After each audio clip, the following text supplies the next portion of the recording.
bago. Ingay-ingay nyo. Okay.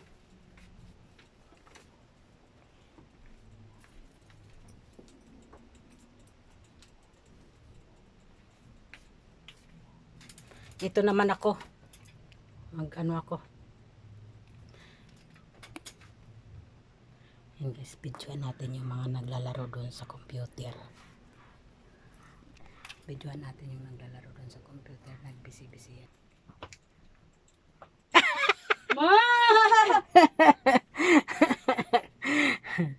Dito ako, magbibisi-bisihan din ako dito. Maglilinis ako dyan. Babaguhin ko na naman yung ayos ng mga damit dyan. Mga gamit dyan. Ngayon ang gagawin ko ngayon. Yan.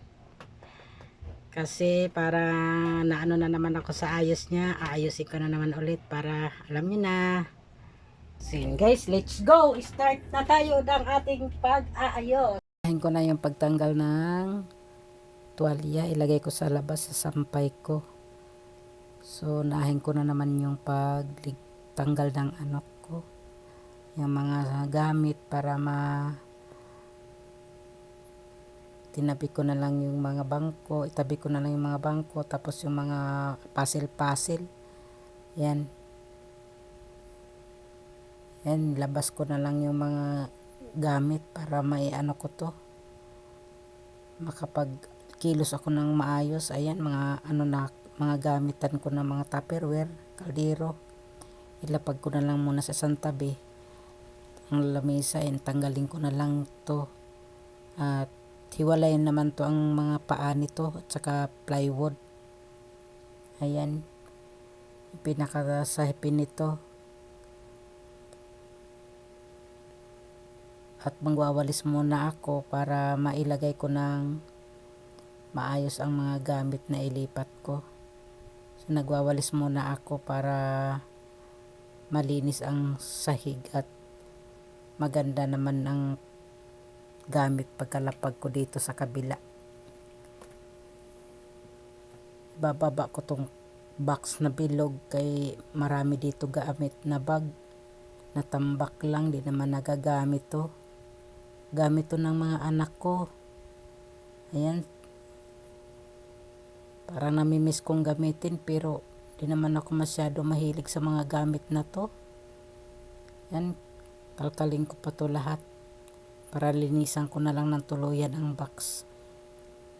Babalik ko rin ang mga bag para wala naman ibang paglalagyan kundi ito lang yung bilog na box na to.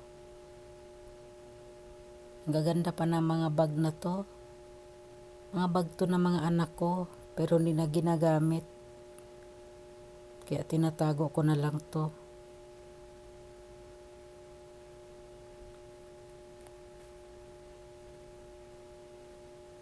Tanggalin ko nga tong mga sabit-sabit na to para maganda naman tignan, malinis. Walis-walisan ko lang to dito para matanggal yung mga agiw-agiw. Dito sa sulok, walisan ko. Nalilito tuloy ako kung ano yung uunahin ko. Magulo kasi ang mga gamit. Matagal ko na rin kasi itong hindi nalinisan. Ibababa ko muna itong mga nakaplastik-plastik na mga damit. 6 na plastik itong mga damit. Di man lang maipadala sa probinsya kaya wala man kami time.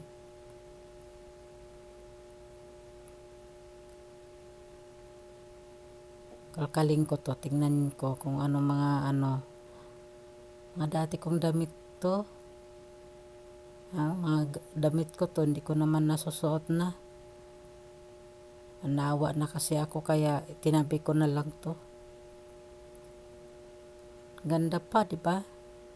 Sinukat-sukat ko to para makita naman ninyo. Ganda ng palda na to.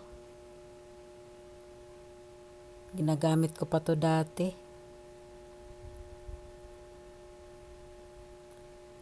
Lahat ng damit na to yan kay daddy ito.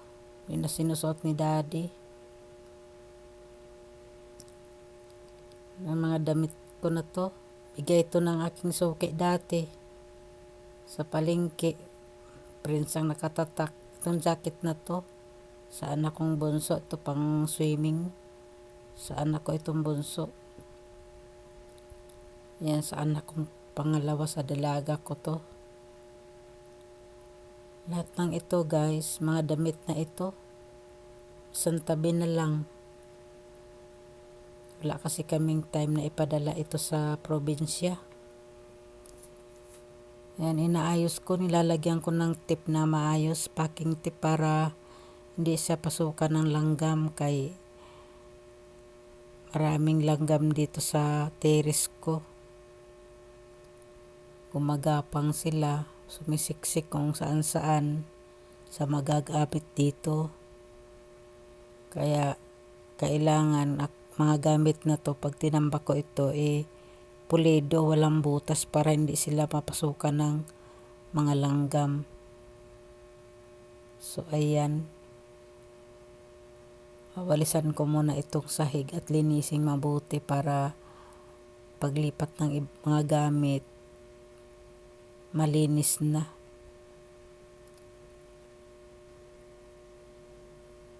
Ito, lagyan ko na to ng tip, kay pinakita ko sa inyo, diba, sinukat-sukat ko pa. O ayan, pasintabi ko muna ito, ayusin ko nang ipile ang mga damit na ito na 6 na plastic, no.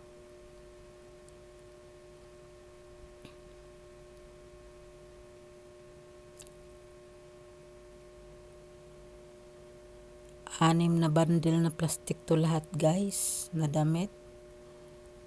Nakarang taon 2021 nagpadala na kami sa probinsya ng 3 sakong plastic.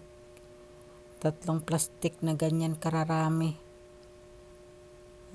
Ayun, ngayon nakaipon na naman kami nito, ang dami nito.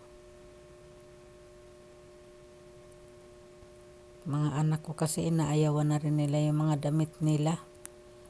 Kaya sabi ko, itabi na lang natin to, kay marami pang mga kamag-anak natin na kulang sa damit, ipadala natin to.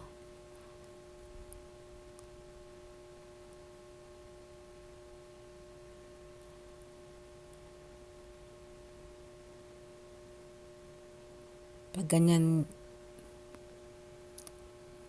ginagawa namin,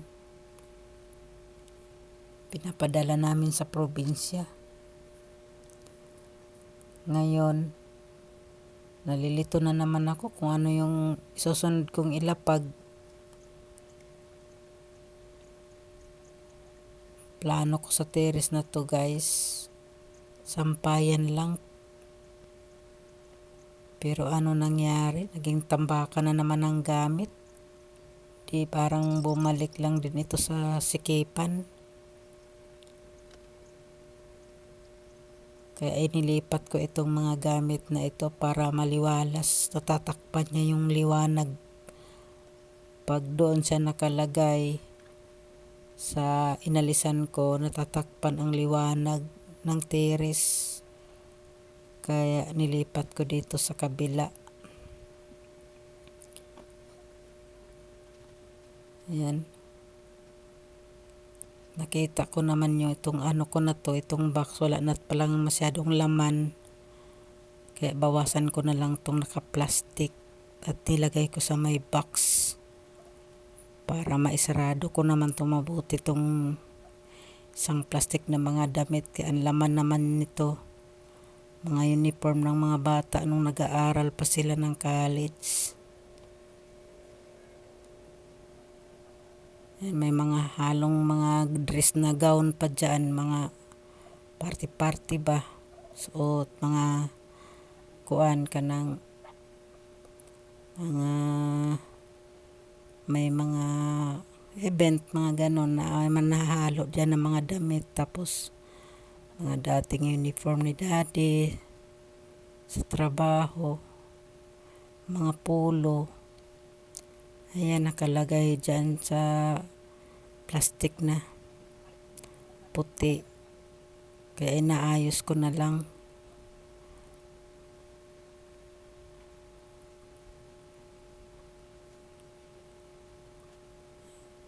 Ayan. Mga damit na yan, ayan. Ito talagang damit na to guys, pag malaki na to ang apo kong babae, may kasyar na rin sa iyahan.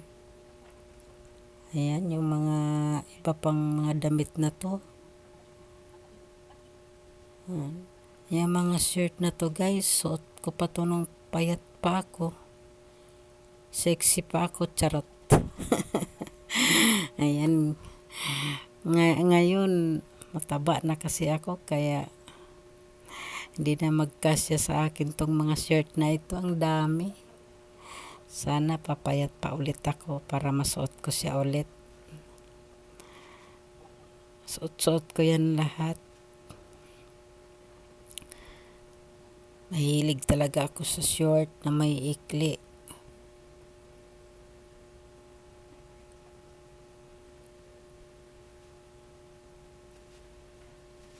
Yan, may mga pantulog ako dyan.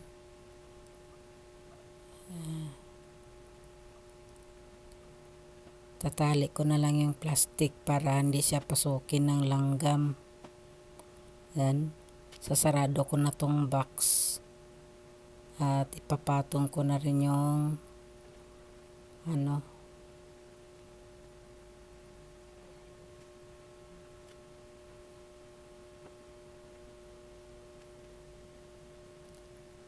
marami kasi yan itong mga to guys, mga naka-plastic na mga damit.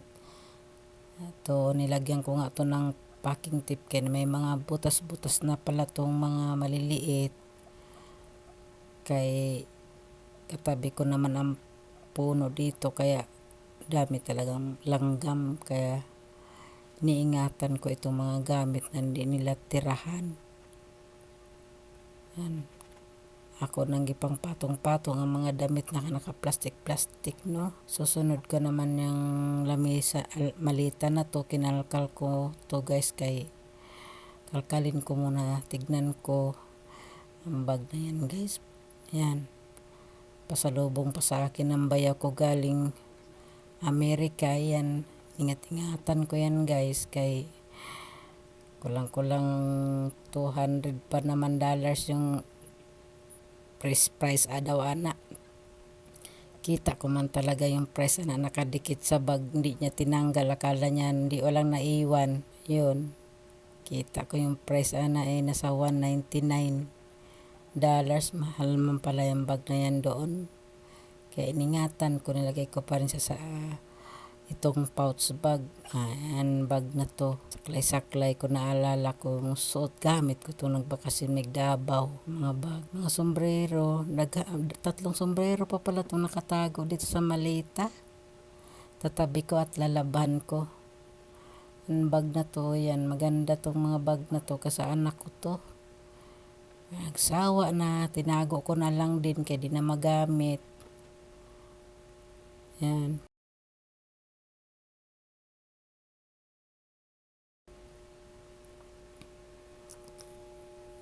Magagamit ko rin to, o mga anak ko, mga apo ko, mga bag na to. Kung sino mangayo, kung sino mangingi, bibigay ko na lang to.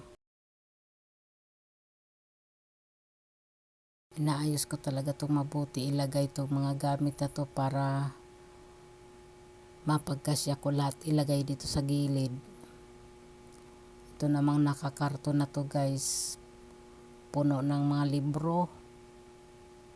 Mapakinabangan pa itong mga libro na to, kaya kinarton-karton ko na kay para di magkalat at di rin pasukin ng langgam.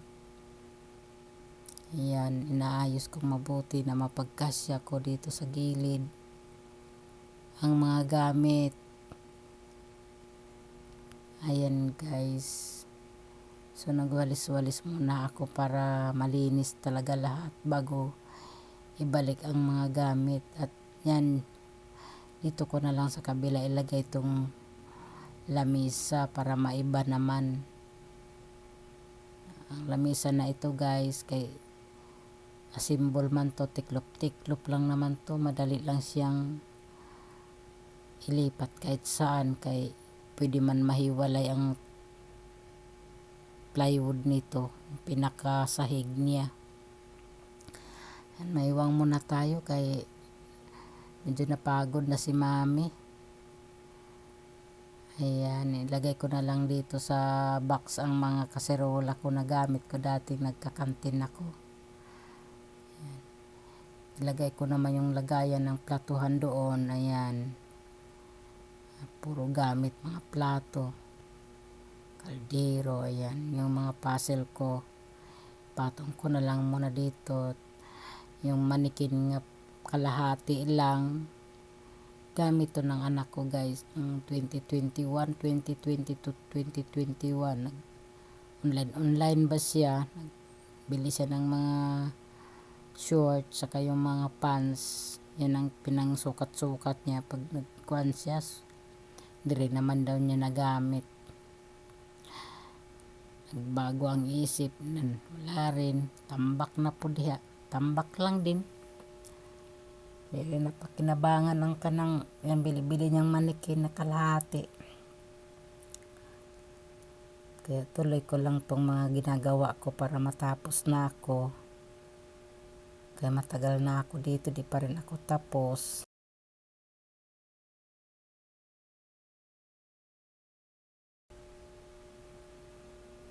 Ayan.